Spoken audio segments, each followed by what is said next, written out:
High, আমি পল্লবী আর তোমরা দেখছো মিস পলস। আজ আমি দেখাবো একটা সিম্পল মেকআপ টিউটোরিয়াল। তো চলো শুরু করা যাক। স্কিন কেয়ারের পর প্রথম স্টেপ হচ্ছে বেস।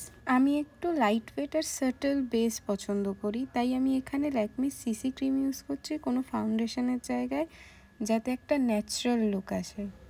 তারপর বেসটা সেট করার জন্য একটা লুজ পাউডার অ্যাপ্লাই করছি।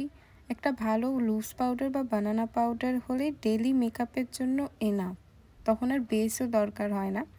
তো এখানে আমি ফরএভার 52 এর বানানা পাউডার ইউজ করেছি। তারপর হচ্ছে আমার ফেভারিট মেকআপ স্টেপ, ব্লাশ।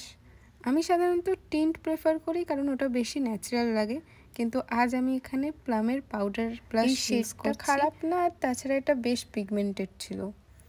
এরপর এনওয়াই এর মেকআপ ফিক্সার, কারণ এতগুলো মেকআপ প্রোডাক্ট অ্যাপ্লাই করার পর সবগুলো সেট করা ইম্পর্টেন্ট।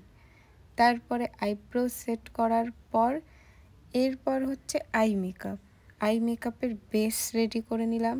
বেস রেডি হয়ে যাওয়ার পর মার্সের এই নিউড প্যালেটটা দিয়ে একটা নিউড শেড সিলেক্ট করে অ্যাপ্লাই করছি, কারণ এই মেকআপ লুকে শিমার দরকার নেই। নিউড শেডের পর কাজল, তো প্রথমে ওয়াটার লাইনে কাজল অ্যাপ্লাই করে নেওয়ার পর চোখের কর্নারেও কাজল অ্যাপ্লাই করে নিয়ে সেটা একটা ডার্ক শেড দিয়ে স্মাচ করে নেব। তারপরে হচ্ছে মাস্কারা, আপার ল্যাশে লোয়ার ল্যাশে মাস্কারা অ্যাপ্লাই করে নেওয়ার পর লিপস্টিক।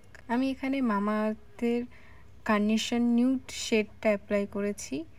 আর তারপরে আমার মেকআপ ডান। তো এবার অ্যাক্সেসরিজের পালা। আমি এখানে এই হারটা পরে নিয়েছি, আর এই কানেরটা, আমি জানি না কানেরটাকে কি বলে। আর তারপর সিলভার থিম মেনটেন করে একটা সিলভার ব্রেসলেট। আর তারপরে আমার মেকআপ ডান। তো এবার একটা হাই পনিটেল করে নেবো, আর ব্যাস আমি রেডি। জানিও কেমন লাগছে।